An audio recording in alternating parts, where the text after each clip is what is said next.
Aviala Televisión, un continente de culturas. El próximo 12 de octubre se marca un hito fundamental en la historia democrática del país. Ese domingo se va a dar un acto diferente, ya que por primera vez una elección general va a ser regida de acuerdo a la nueva ley del régimen electoral, ley que ha sido aprobada entre las 5 normas fundamentales luego de la aprobación y promulgación de la nueva Constitución Política del Estado. Se han empezado a hacer algunas reformas, algunos cambios de conducta en lo acostumbrado, esto en el tema del comportamiento electoral, ¿no? Algunas regulaciones, algunas especificaciones que no han pasado desapercibidas. Los principales actores que en algún momento han expresado su molestia han sido precisamente partidos políticos porque se han visto, ellos dicen, afectados por el proceso. Sin embargo, el tema no solamente está referido a la propaganda, por ejemplo, a la difusión de spots, sino a un conjunto de normas y de especificaciones destinadas a hacer un proceso más creíble, más sólido y cada vez más consolidado. No olvidemos que en la anterior elección el 90% de la población asistió a las urnas bajo determinadas condiciones, con otra norma. Ahora lo que se espera es superar esa posibilidad de asistencia de la población, más ese desafío tan importante de ampliación del universo electoral en el exterior del país. Con estas aclaraciones, ustedes ya saben de qué estamos hablando y de lo que vamos a hablar esta noche. Les damos la bienvenida a Palestra Política. Bienvenidos, bienvenidas. Gracias a Agencia Nacional de Hidrocarburos, presentamos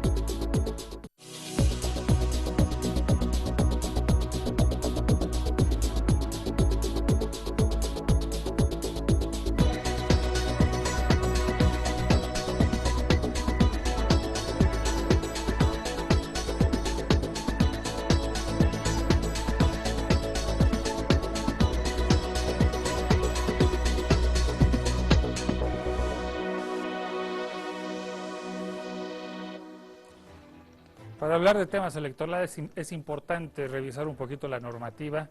Uno cuando la revisa cae en cuenta y se hace relativamente más consciente de la obligación y de la responsabilidad que tenemos como ciudadanos para ir a sufragar, a elegir, a participar. Damos la bienvenida a toda la audiencia a nivel nacional. Es gracias a Entel Digital. A través de su señal podemos llegar a las 9 capitales de departamento, a las provincias y a todo el territorio nacional, gracias a Colonial TV, que nos ven gentilmente en la ciudad de Potosí, en la Villa Imperial. A continuación les vamos a mostrar y les vamos a presentar a nuestros invitados de esta noche. esta noche, en Palestra Política, los invitamos a seguir una lección televisiva del proceso electoral y todo lo que usted debe saber antes de este 12 de octubre. Ramiro Paredes Zárate, licenciado en Economía de la Universidad Mayor de San Andrés y con una amplia experiencia en procesos electorales. En la actualidad, Ramiro Paredes Zárate es vocal del Tribunal Supremo Electoral. Eugenio Condori Sucso, licenciado en Informática de la Universidad Mayor de San Andrés. Eugenio Condori Sucso lleva desde 1989 trabajando en procesos electorales y en la actualidad es director departamental del Servicio de Registro Cívico, Ceresi. Les damos la bienvenida a nuestros invitados de esta noche. Algo importante es conocer el tema de esta jornada para antes entrar en profundidad.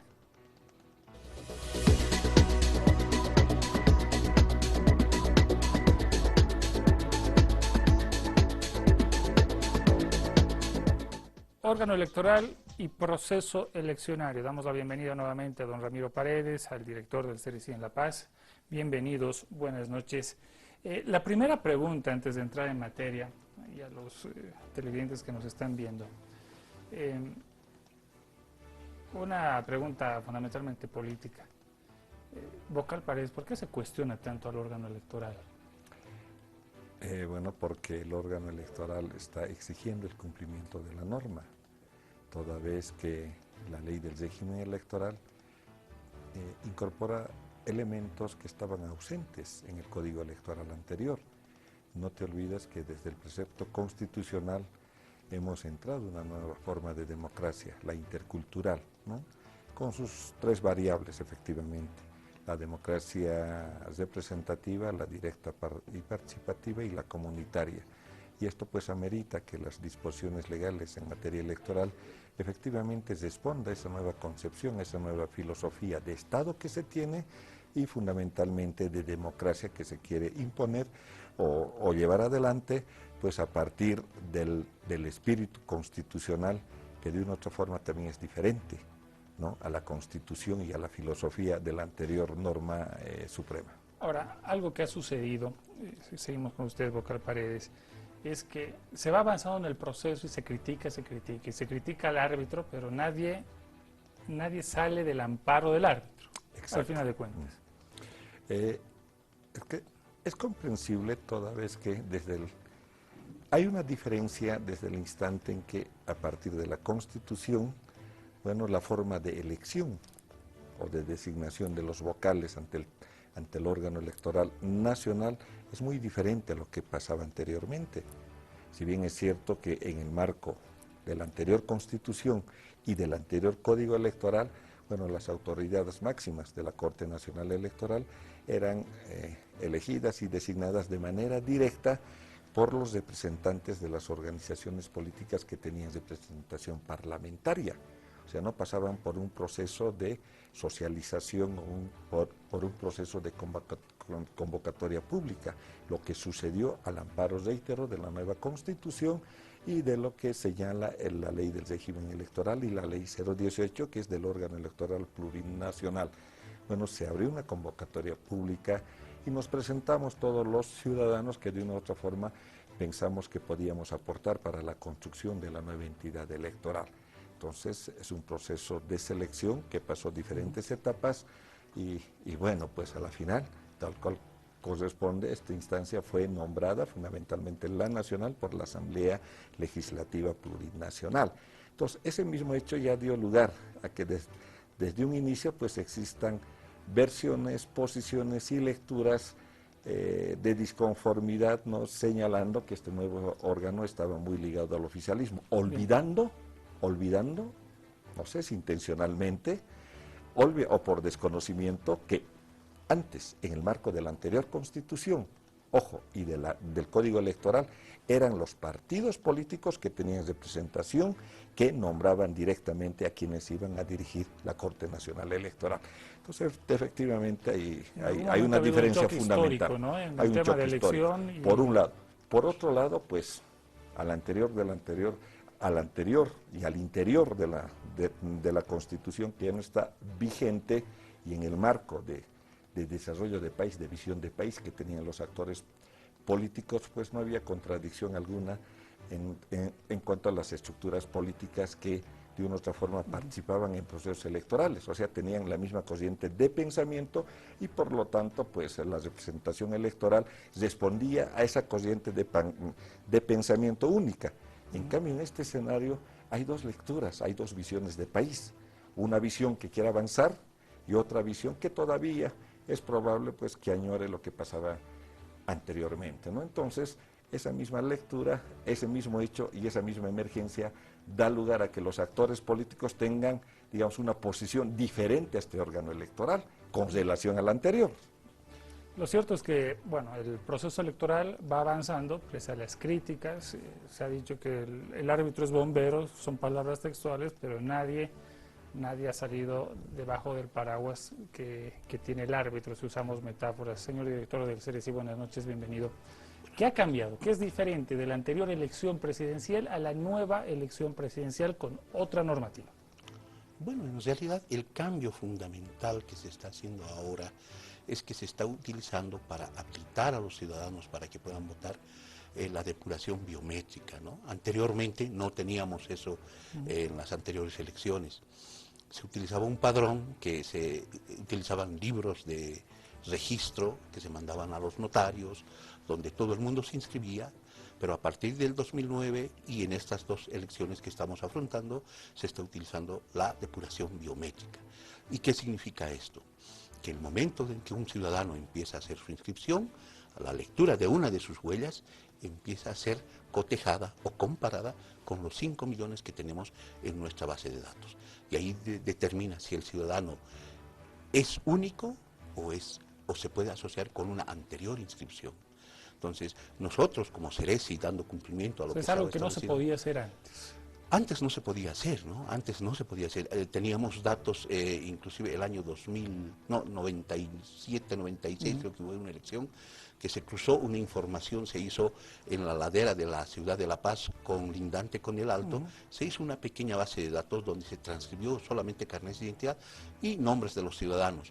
Cuando nos llevamos la sorpresa que aproximadamente 70 ciudadanos votaban en 2 recintos, cosa que ahora no va a suceder en ningún momento. ¿Cómo se depuraba antes? Bueno, en realidad antes lo que se hacía era un pequeño sistema donde solamente el documento de identidad era el que se encargaba de depurar, ¿no? Pero no era nada garantizado, ¿no? Yeah. Pero de todas maneras, como ahora le digo, eso es un poco difícil que exista. Se está hablando de la corriente del fraude y todo lo demás, pero nosotros estamos haciendo una depuración completamente biométrica. Si es que no se llega a detectar las huellas, recurrimos a la fase, a la cara. Eso también es biométrico, ¿no? El sistema, en el momento de tomar la fotografía, realiza un reconocimiento de la cara. Y también podemos acudir a ese en última instancia. ¿Qué es lo que pasa? En el momento de que encuentra dos personas idénticas o 2 huellas idénticas, asocia, y eso va a analizar a los peritos dactiloscópicos, ¿no? Que hacen un peritaje, son expertos en estos, ¿no? De las huellas dactilares y todo lo demás. Ellos son los que determinan en última instancia si es o no es ese ciudadano, si inscrito 2 veces o está asociado a otro ciudadano. Son los primeros filtros de seguridad, se podemos decir. Son los filtros de seguridad, sí. Ya, porque vamos a ir avanzando en el programa y vamos a ir mostrando que existen otros mecanismos de seguridad en el tema de la votación. Se ha hablado siempre de fraude y demás cosas, pero nunca ha sido algo que recordemos en el tema, menos en democracia, algo constatado, ¿no es cierto? Pero a ver si profundizamos en el tema. Ley del régimen electoral. Vocal Paredes, los aspectos más importantes de la ley. A mí me llama la atención que, por ejemplo, quedan ideas todavía no claras de la ley de régimen electoral. La estamos desempolvando, lastimosamente, es por responsabilidad de los bolivianos, después de en realidad no la hemos desempolvado nunca, creo.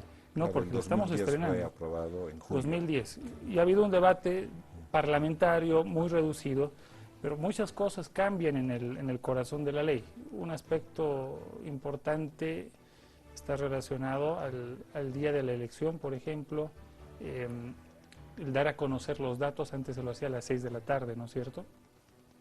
¿Qué aspectos han cambiado con la ley? Bueno, los aspectos más importantes, ya te manifesté en principio, Gabriel, es el sentido de la democracia, ¿no? Vale decir, la democracia intercultural. Y en la ley ya desarrolla claramente todos aquellos elementos que son parte de la democracia representativa, de la directa y participativa, y también de la democracia comunitaria, un aspecto. Otro aspecto, digamos, la forma de elección de las máximas autoridades, ¿no? En el marco de la Constitución anterior, hasta el tercero podía ser, digamos, elegido presidente, no importando la cantidad de votos que haya obtenido en un proceso electoral. En cambio, ahora la norma señala claramente que se tienen que cumplir una de 2 condiciones para que sea electo el presidente y vicepresidente. 50% más 1, que es un cambio fundamental, ¿no? Entonces, la forma, o sea, aquí el método mayoritario simple, o en su defecto el método mayoritario relativo, si no se cumplía el primer precepto, el segundo es 40% de votación frente a los votos válidos, con una diferencia del 10% frente al segundo. Otra diferencia fundamental que anteriormente no existía. Si los candidatos no cumplen algunos de estos preceptos, bueno, viene la segunda vuelta, ¿no? Entonces el hecho de que existe una segunda vuelta ya de sobremanera, pues cambia todo lo que configuraba el escenario electoral anterior. Eso en el tema del voto, yo quiero hacerle una pregunta. Los periodos que se basan, no sé si es correcto hablar de restricciones en el tema de cuando se hablan de periodos, pero hay un límite, ¿no? Hay un límite temporal para emitir la propaganda, en algunos casos, y las mismas campañas. ¿Cuál es el sentido de poner límite temporal? Antes no había este límite temporal. Existía, solamente que estos eran más amplios. ¿Ya? ¿Por qué la intención Vale de decir, reducir? En medios de comunicación, el Código Electoral anterior establecía 60 días. Y para actos públicos de campaña desde el momento del lanzamiento de la convocatoria. Y era un bombardeo, ¿no? Publicitario. Entonces, bueno, pues es probable que los legisladores hayan incorporado estos preceptos diferentes del anterior Código Electoral en el entendido en que la ciudadanía también requería determinados espacios para que no sea bombardeada o saturada con propaganda electoral o campañas electorales, pienso yo, ¿no? Entonces, en esa línea efectivamente hay cambios. Aquí reducen los tiempos de la propaganda electoral, por un lado, y claramente establece una diferencia fundamental en que la propaganda electoral puede realizarse en dos escenarios. Uno, en actos públicos de campaña con una temporalidad de 90 días antes al acto de votación, ¿no? Y a través de los medios de comunicación con un tiempo previo de 30 días al acto de votación, en ambos casos con un cierre de 72 horas antes de los Vamos con el comicios, director, ¿no?, del Servicio Entonces, de la Paz. Esos son los elementos fundamentales en términos de tiempo de reducción en cuanto a lo establecido en el anterior Código Electoral. Ahora, es cierto que, bueno, el vocal Paredes dice, antes con el anterior código había un bombardeo publicitario. Bombardeo, si ustedes quieren, de argumentos, contraargumentos, o de descalificaciones y de contradescalificaciones en base a las anteriores elecciones. ¿Es un criterio suficiente como para estrechar un poco el margen de publicidad? Bueno, mire, como el vocal Paredes aquí lo determinó, lo expresó anteriormente, evidentemente era, según el Código Electoral, era 60 días. Antes de la elección podía comenzarse con la propaganda política. Pero ya una vez lanzado el calendario electoral ya comenzaba y todo lo más. Y eso era algo saturado, ¿no? El ciudadano se sentía oprimido, no podía ver un programa que él estaba esperando porque siempre estaba con esto de la propaganda política, ¿no? Y llegábamos al último momento donde ya nadie quería ver ni encendían el televisor. Evidentemente en ese entonces también a nosotros nos bombardeaban con encuestas, nos pedían encuestas que cada momento teníamos que dar información y todo más. Yo creo que por eso los legisladores han optado por, digamos, acortar los tiempos y todo lo más para hacerlo más coherente, pienso yo. Prohibiciones en las campañas electorales es un elemento muy importante que aparece y es un elemento difícil de cumplir también, ¿no? Ha sido complicado en estos últimos días. Difícil no. Es muy diferente que los actores políticos no quieran cumplir, ¿no? ¿Ya? Porque si la norma establece parámetros que necesariamente deben ser cumplidos por los actores políticos, bueno, pues el legislador ha debido incorporar esos elementos bajo el entendido de que sí, objetivamente se puede cumplir, que no exista la voluntad de cumplir por algunos actores políticos o que algunos actores políticos exijan o hayan exigido mayor apertura en términos de propaganda electoral. Bueno, de una u otra forma, pues escapa a lo que señala la ley. Como Tribunal Supremo Electoral, nosotros pues desarrollamos todas nuestras actividades tomando en cuenta estos preceptos incorporados en la ley. Por ejemplo, para la propaganda electoral aquí se han establecido límites diarios. En medios de comunicación, vale decir en redes o canales de televisión, máximo debería transmitirse la propaganda electoral por 10 minutos diarios. Por partido. Por partido y por medio, ¿no? Y en redes o estaciones de televisión lo propio. Entonces ya hay límites establecidos precisamente para dejar también que el ciudadano no sea saturado con todo ese bombardeo. Es más, los escenarios electorales, si vemos antes de estas elecciones al amparo tanto de la ley transitoria del régimen electoral que dio lugar a las elecciones del 2009. No, antes de ello, los escenarios electorales también se caracterizaban por una especie de vigencia, digamos, directa de la propaganda electoral negra, vale decir, de la guerra sucia, ¿no? Y tenían tiempos muy, muy amplios precisamente para que los candidatos se defenestren los unos a los otros. Ahora, incluso tenemos experiencias, Gabriel, y con seguridad hay evidencias de que pues incluso entre candidatos, ¿no?, personalmente, individualmente ya se atacaban, o sea, ya se sacaban aspectos de carácter una personal. Normativa contra el marketing político. Exacto, ¿no? Entonces, en esta línea, acá, de una u otra forma, han intentado regular ello, porque si hablamos de las prohibiciones, estas son más amplias de aquellos elementos que estaba prohibido en el marco del Código Electoral anterior. Acá es muy amplia nuestras prohibiciones, y recurriendo esto, pues se puede regular el accionar de los partidos políticos para evitar aquel escenario que viene a empañar todo proceso electoral, que es la guerra sucia. Ahora, permítame extraerle un criterio más interpretativo al director del CERECI. Los partidos que pugnan por llegar al gobierno dicen sentirse atados de manos ante esta normativa. Pero es una normativa que en cierta forma hace oxigenar al ciudadano, ¿no? Lo oxigena.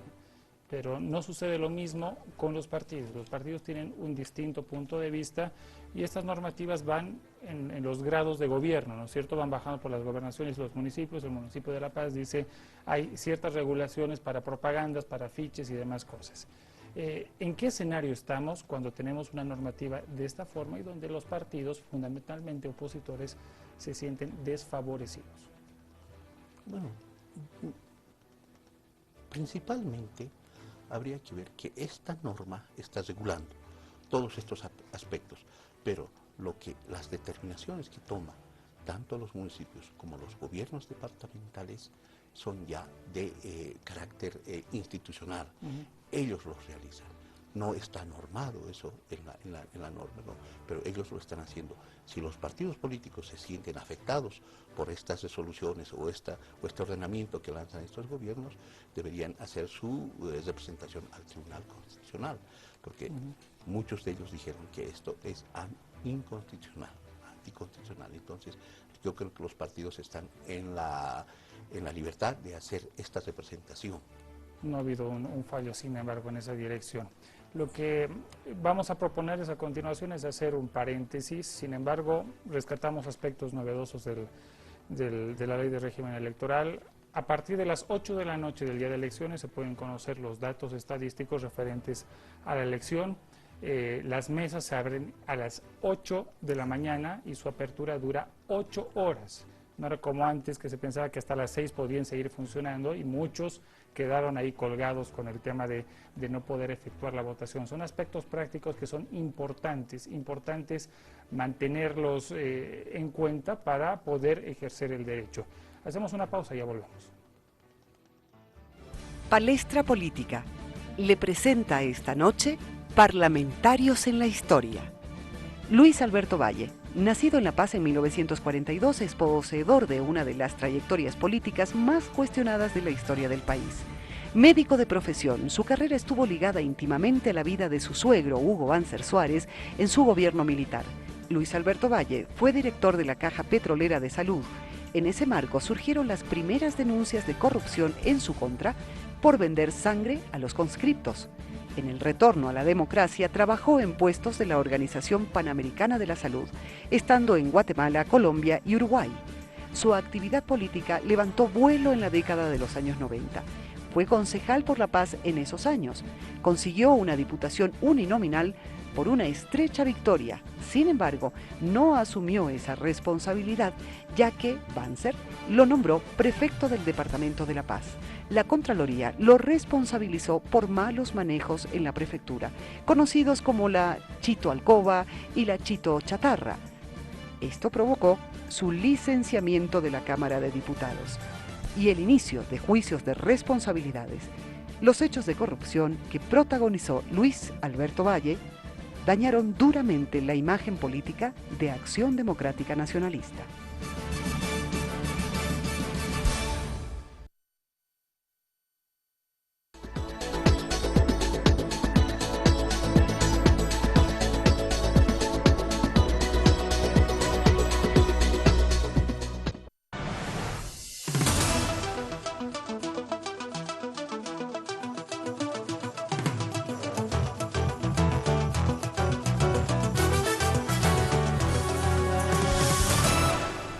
Seguimos en Palestra Política hablando con profundidad sobre el proceso electoral y los detalles que nos dan nuestros invitados del órgano electoral en sus distintos niveles. Vamos con el director de CERECI.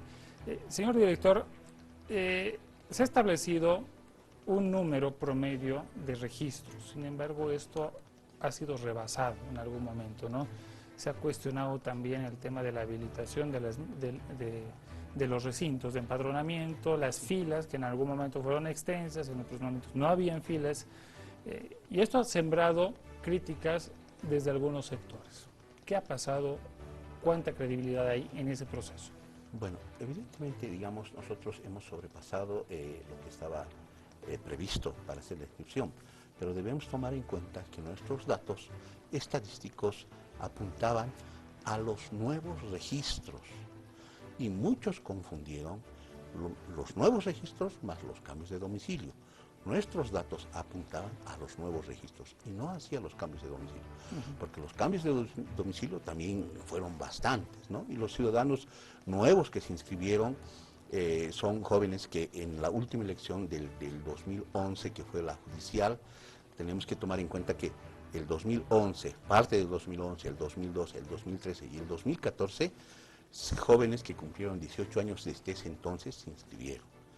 Nuestras estadísticas estaban nomás bien elaboradas, teníamos una buena proyección, sí se nos sobrepasó, pero no fue en el volumen que muchos expresaron. Lo que pasó es que también hubo bastante cambios de domicilio, eso sí nos sobrepasó, nos rebasó, porque no estaba previsto, no habíamos calculado, porque no tenemos también un registro de cambios de domicilio, un registro de domiciliario, no tenemos en el país. Hubo ¿no? dos ampliaciones, ¿no? Hubo dos ampliaciones, ¿no? En primera instancia debería hacerse por 21 días y al final llegamos a hacer 41 días. Ahora, lo que pasó con las filas y todo lo demás es que la gente está mal acostumbrada en nuestro país, ¿no? Nosotros lanzamos, me acuerdo, un 10 de mayo, la elección, el proceso de empadronamiento, el registro, inclusive hicimos un gran evento en la Plaza San Francisco, donde estuvieron y llevamos casi 20 equipos de inscripción, unidades biométricas, y luego se fueron abriendo paulatinamente en todas las zonas, y estábamos en lugares estratégicos. Pero durante 2 semanas, hasta inclusive las 3 primeras semanas que habíamos abierto el padrón electoral, el registro, imagínense, en todo el departamento solamente teníamos 703 inscritos en 3 semanas. Pero ya la última semana es donde nos bombardearon con todo, ¿no? Tratamos de habilitar más equipos, inclusive se determinó con la licencia de la Sala Plena del Tribunal Supremo Electoral, se determinó cesar el servicio de registro civil, no atender, y todo ese personal se fue, todo el ejército, a hacer el empadronamiento biométrico. Por eso es que llegamos inclusive a tener 85 estaciones biométricas en las oficinas del CERECI, y también se reforzó a los centros de empadronamiento que estaban en todas las zonas. Otro aspecto, Vocal Paredes, que ha sido dificultoso ha sido el tema de la reubicación de circunscripciones, ¿no? Un ejemplo, en el tema de la 9, que era de La Paz, ¿no es cierto? La zona sur de La Paz se fusionó, ya no es la 9, es la 7. La población sigue creyendo que la circunscripción es la 9, pero ahora es la 7. ¿Qué pasa con esas cosas? Bueno, no nos olvidemos, Gabriel, que en octubre del año pasado se aprueba la ley 421, donde se reconfigura, ¿no?, toda la representación a nivel departamental en cuanto a la Cámara de Diputados. Y ese hecho da lugar a que también exista una diferencia sustancial en cuanto a la cantidad de diputados uninominales y la cantidad de diputados plurinominales. En el marco de lo que establecía la norma anterior, bueno, los diputados uninominales parece que estaban unos 70 diputados 70. uninominales, ¿no? Pero con los nuevos datos poblacionales necesariamente esto tenía que modificarse, Se amplían los unos. ¿no? Entonces los unis bajan a 63, ¿no? Y los pluris, si mal no recuerdo, que están por los 60, ¿no? Y 7 circunscripciones especiales para ver los 130. ¿No? A partir de ese hito podemos explicar el segundo momento, que está muy relacionado con el diseño del nuevo mapa electoral, vale decir, la delimitación de las nuevas circunscripciones uninominales, un cambio poblacional, producto del censo, y eso te induce, te lleva necesariamente a que mueva todo. O sea, muevan los espacios territoriales, se fusionen, porque estábamos hablando de 70 circunscripciones uninominales y tuvimos que disminuir a 63, porque los datos poblacionales exigían eso, ¿no? Entonces eso dio lugar a que cambie toda la configuración del mapa electoral. Pero algo que no se mueve es la cultura electoral de las personas, ¿no es cierto? Todavía tienen grabado en la mente que una circunscripción es tal y ahí de repente no estamos cumpliendo necesariamente con mantener al electorado bien informado. Nosotros hemos publicado ya hace tiempo atrás esto de las circunscripciones, pero hemos visto que todavía falta información para que el ciudadano pueda ubicarse en qué circunscripción en estas elecciones tiene que emitir su voto para diputados uninominales. Y en los siguientes días, bueno, pues ya los tribunales electorales departamentales van a llevar adelante una campaña a través de las diferentes instancias comunicacionales para hacer conocer a los ciudadanos en sus respectivos departamentos a qué circunscripción pertenecen determinadas calles, determinados barrios, determinadas zonas, ¿no? Entonces, y eso va a dar lugar a que el elector, bueno, ya puede ubicarse, ¿no? Cuál es su circunscripción y dónde tiene que votar, porque efectivamente hubo cambios. Hubo cambios por precepto constitucional, No, sin duda. ¿no? Toda vez que los datos poblacionales dieron lugar a que se modifique todo. El flujo de la información, sin embargo, es importante, ¿no? En las elecciones. Señor director del CERECI, comencemos a hablar de qué elementos vamos a ver en el día de la elección. Vamos alternando con el vocal Paredes esta explicación. ¿Cómo va a funcionar la elección? ¿Qué vemos aquí? ¿Por dónde comenzamos? Bueno, en primera instancia vamos a comenzar por la conformación de los jurados electorales, ¿no? Nosotros ya habíamos hecho, el Tribunal Electoral Departamental ya hizo el sorteo de jurados, ya hizo la publicación de los jurados electorales, y lo primero que se hace es la capacitación, la conformación de la directiva de mesa, que se va a realizar seguramente este domingo, en donde van a elegir su directiva, el presidente, el secretario y el vocal, y 3 vocales suplentes, ¿no? Luego va a comenzar con la capacitación de estos mismos ciudadanos. O sea, este domingo hay reunión de quienes han sido electos jurados electorales. Sí, justamente aquí en la publicación que traigo ahora está establecido en qué recintos se van a reunir y cómo lo van a conformar, ¿no?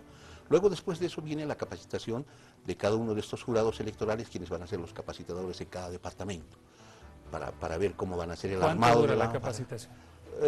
Dependiendo, digamos, de la ciudadanía y todo lo demás, pero no creo que dure más de 3, 4 horas la capacitación, ¿no? Porque primero tienen que capacitarlos a armar el ánfora, a verificar las papeletas, en qué sobre van a ir. Por ejemplo, tenemos 3 sobres aquí, donde va a ir uno es el documento, esto ya va a ser cuando retorne, ahí va a ir el acta de cómputo, aquí van a ir las papeletas utilizadas, y aquí va a ir todo el resto que no se va a utilizar, tanto bolígrafos, tampos, sellos y todo lo demás.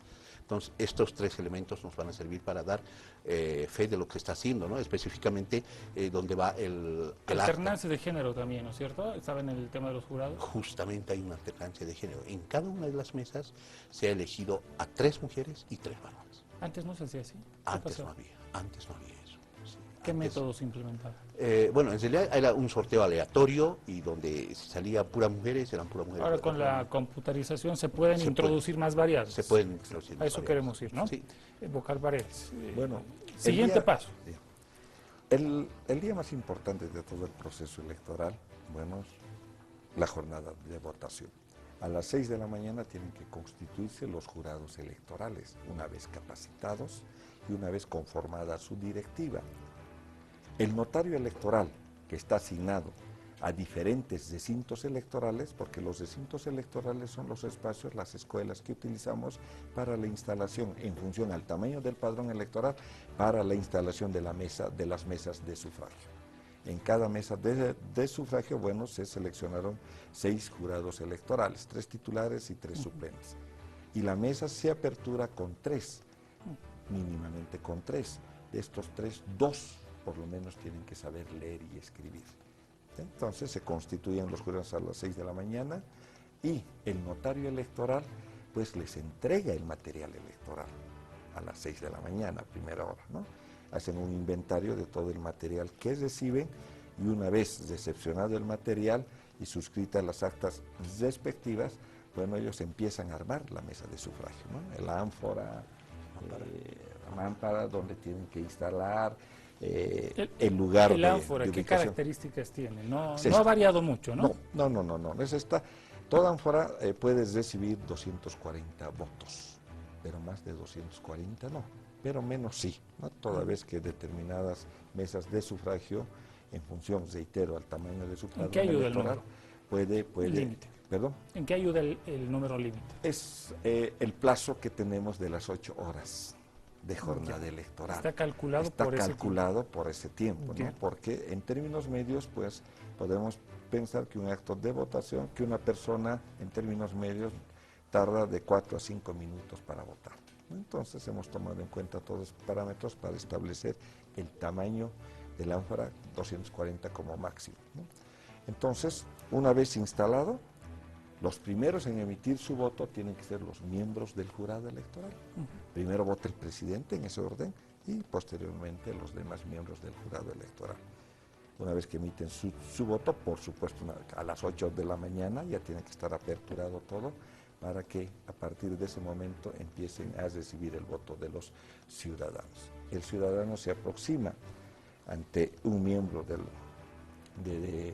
del jurado electoral, entrega su cédula de identidad, se verifica si efectivamente ese ciudadano está registrado en el listado índice, porque tenemos un listado índice donde además, a diferencia de otros procesos electorales, en este listado índice está incorporada el certificado de sufragio, con la fotografía, con todo ello, ¿no? Para identificar al ciudadano, porque puede darse que esté el nombre nomás y nos presente un certificado, perdón, su cédula de identidad, pues y bueno, por ahí se les pasaba a los miembros del jurado, entonces esa persona, sin tener el derecho a votar, podía votar. Pero ahora con la fotografía más, entonces el control es más directo.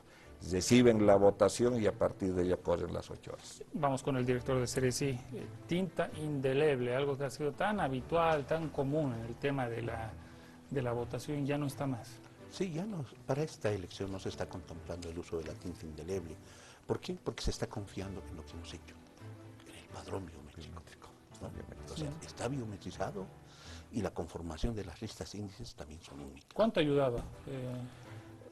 Bueno, no ayudaba. Bueno, quienes hemos ido a votar, ¿no? Quienes votamos casi no ayudaba en nada, ¿no? Bueno, decir he emitido mi voto, ¿no? Era una apreciación, digamos, de haber cumplido un deber de parte de nosotros los que nos aproximábamos a las mesas de votación. Ahora, usted me estaba mostrando, perdón, el nombre de... Es la mampara. Ya, la mampara. La mampara es símbolo de seguridad. En algún momento veíamos en otras elecciones que los recintos no eran lo suficientemente privados como para ejercitar el voto. ¿Cómo están los recintos electorales donde se van a hacer la votación? Al menos en La Paz. En La Paz, bueno, al menos los recintos electorales ya han sido verificados. Son varios recintos donde se ha verificado la seguridad, la privacidad. Y hay en muchos lugares donde tenemos bastantes mesas, hay mesas, y se van a utilizar estas mamparas justamente para darle privacidad a elegir, el momento de elegir, digamos, y poner la marca en el candidato de su preferencia del ciudadano. Vocal Paredes, ¿qué tenemos acá? ¿Qué grado de seguridad también dan estos, bueno, acá tenemos sobres? Lo que se viene a denominar los sobres de seguridad. El primer sobre. Estos sobres se utilizan una vez concluido el acto de escrutinio y cómputo, actividad que está a cargo y bajo responsabilidad de los jurados electorales. Y en un acto público, pues recordemos, se registran los votos y ese registro que se da en una pizarra determinada se incorpora en un documento interno que se llama ¿Qué implica esa hoja de responsabilidad trabajo. de los jurados con Bueno, esto? porque acá está el voto de los ciudadanos a través de la información que contiene este sobre de seguridad, se constituyen, digamos, los órganos de gobiernos, porque aquí está, digamos, la cantidad de votos que ha sido emitido a favor de determinados candidatos. Este sobre es muy importante, porque en este sobre se incorpora el acta de escrutinio y cómputo, debidamente suscritos por los jurados electorales, y si estuviesen los delegados de organizaciones políticas, también suscriben el acta, ¿no? Esto va acompañado con el listado índice que se utilizaron, digamos, para poder demostrar que los ciudadanos acudieron a la mesa a votar, y además con el listado de inhabilitados que también entregamos a los jurados electorales y las hojas de trabajo. Esto se sella, una vez que está todo completo, se sella y se lacra. Esto va lacrado, ¿ya?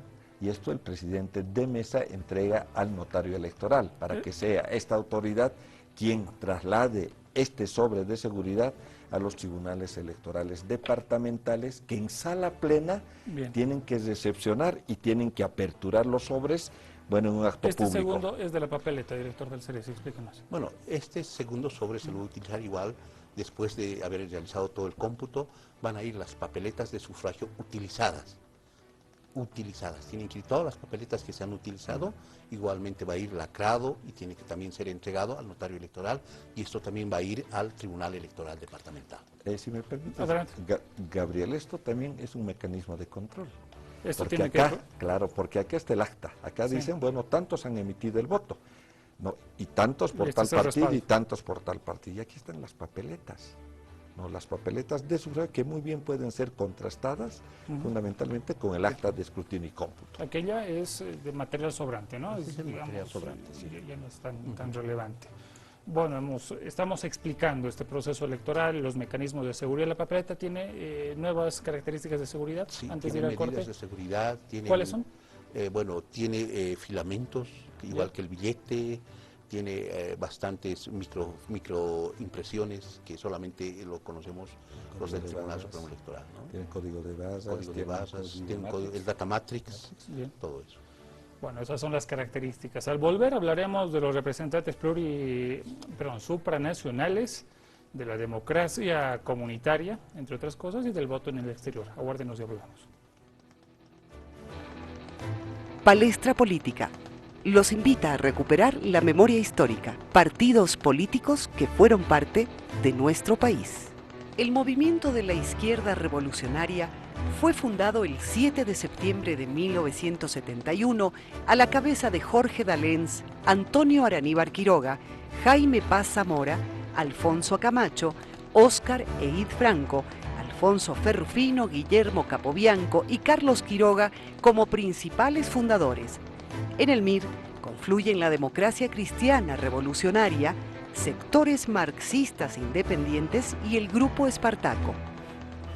El MIR se desarrolla y se fortalece en el movimiento popular de la resistencia al gobierno del general Hugo Banzer Suárez.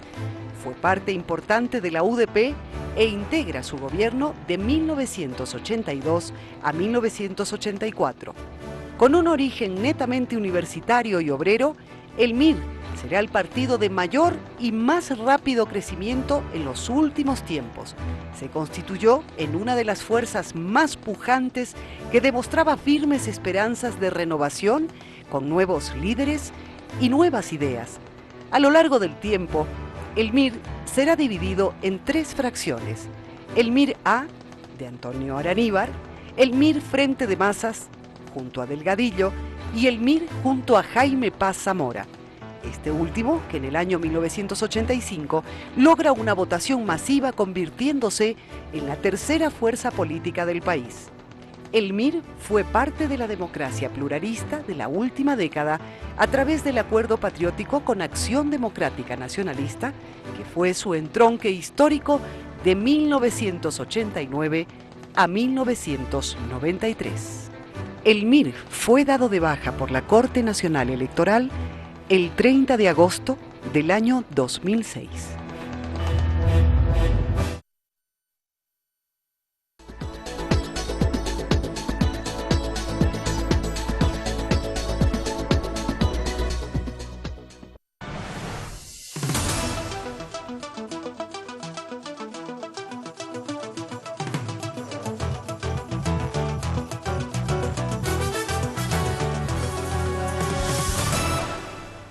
Hay quien dice que la política es la menos lógica de las ciencias, ¿no?, establecidas, de las disciplinas.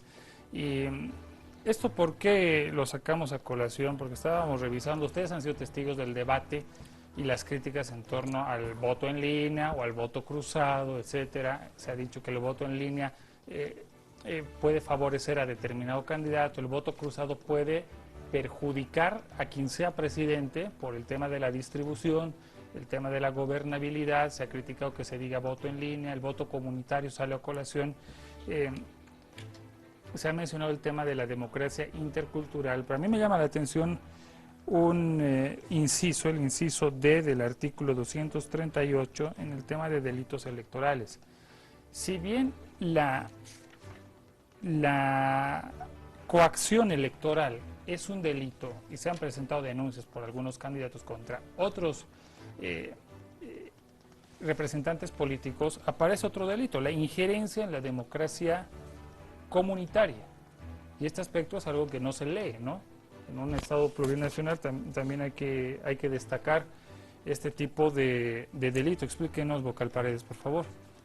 Bueno, está claro, ¿no?, el precepto, al señalar que cualquier persona particular o autoridad que intervenga, obstaculice o ejerce injerencia de cualquier tipo en procesos de elección o designación de autoridades, representantes o candidaturas en el marco de la democracia comunitaria, será sancionado con una plena Una organización es libre de elegir por quién votar.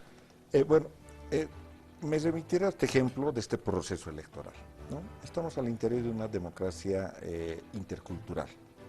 Y en este proceso que vamos a vivir el 12 de octubre, bueno, hay la complementación de la democracia comunitaria con la democracia representativa.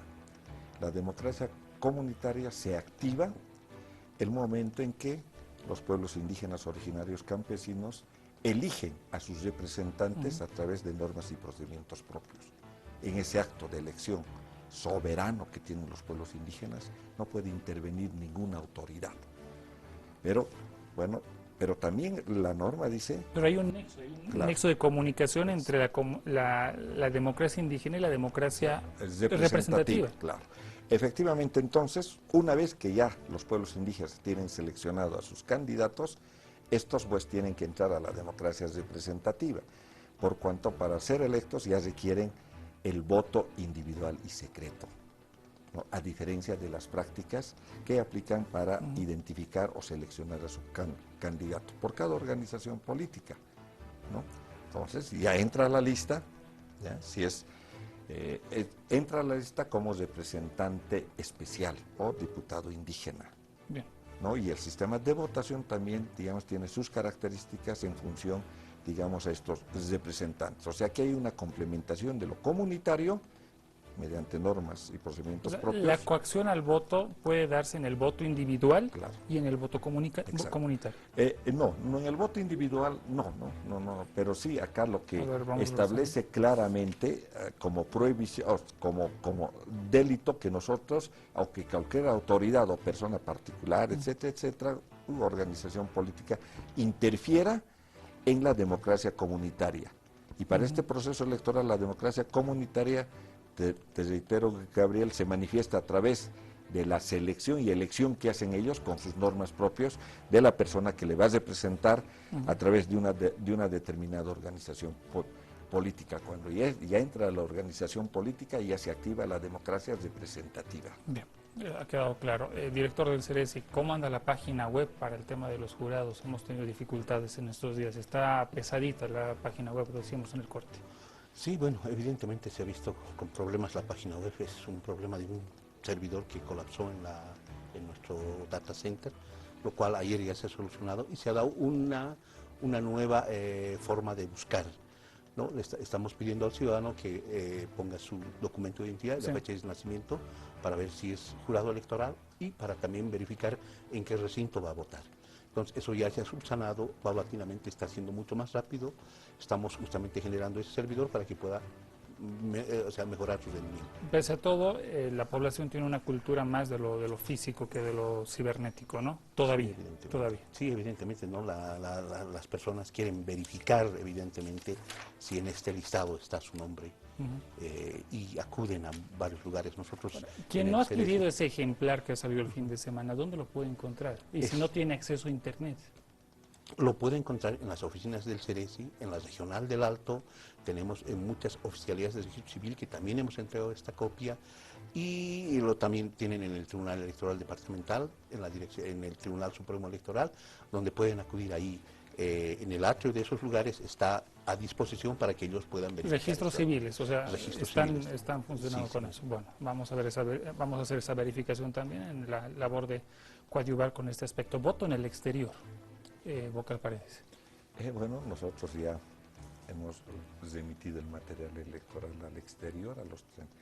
Bueno, en el exterior estamos presentes en 33 países y 69 ciudades. El 40% de los países ya están cubiertos con el material electoral. Por un lado, en los siguientes días, hasta el día viernes, pensamos ya remitir todo este material a las 69 ciudades, abarcando ya el 100% de los países. Entonces, en el exterior el proceso de votación es similar, bajo las mismas reglas que se aplica aquí en territorio nacional. Tenemos nuestro jurado electoral, alrededor de 7.200 personas van a cumplir el rol de jurados electorales. Tenemos ya identificados los recintos de votación, ¿no? Y también la cantidad de mesas que se van a instalar al interior de estos recintos de votación. Hemos incorporado, hemos contratado personal dependiente del Tribunal Supremo Electoral que radique en el exterior, que tiene una condición documentada, si vale el término, para no utilizar el aspecto Una pregunta, legal. ¿el tema de la campaña en el exterior está siendo tan firmemente regulada como acá en Bolivia? Claro. Son las mismas reglas que se aplican tanto en territorio nacional como en territorio extranjero. En términos de propaganda electoral, los actores políticos tienen que observar todos aquellos aspectos regulatorios que está llevando adelante el Tribunal Supremo Electoral. En esta línea allí tenemos personal que tiene la facultad, cierro con esto, que tiene la facultad precisamente para exigir que se cumpla todos los preceptos en términos de propaganda Una radio electoral. de la comunidad boliviana en Argentina que esté difundiendo spots de un candidato que exceda los 10 minutos, ¿está siendo controlada? Tiene que ser controlada por nuestros operadores que tenemos en el exterior. Bien, director del Ceresi, ¿el control sobre quién recae? Perdón, solamente para cerrar ese aspecto. ¿Controla el Tribunal Supremo Electoral, el consulado? ¿Quién controla?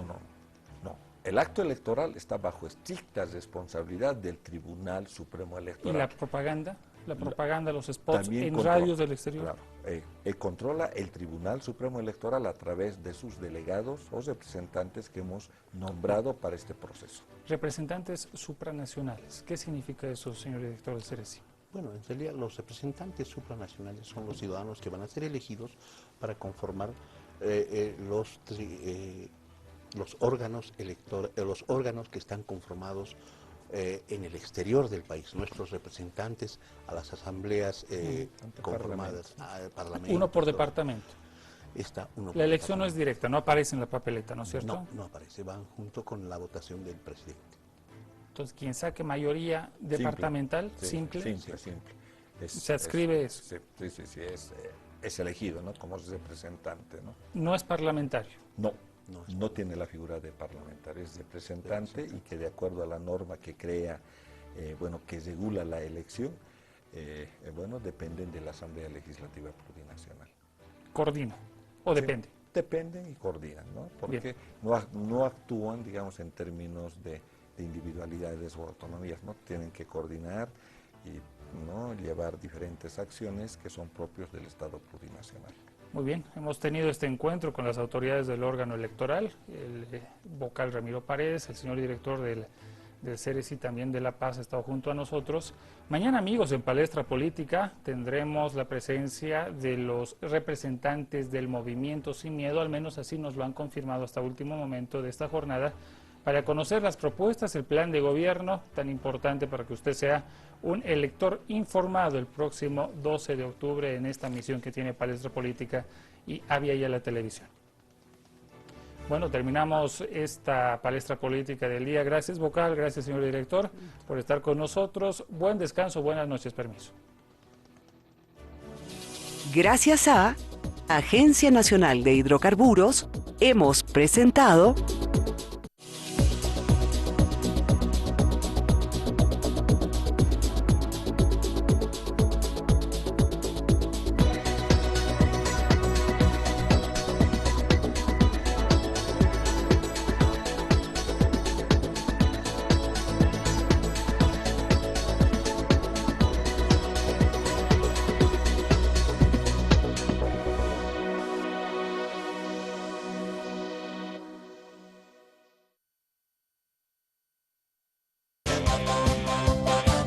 Avia Yala Televisión, un continente de culturas.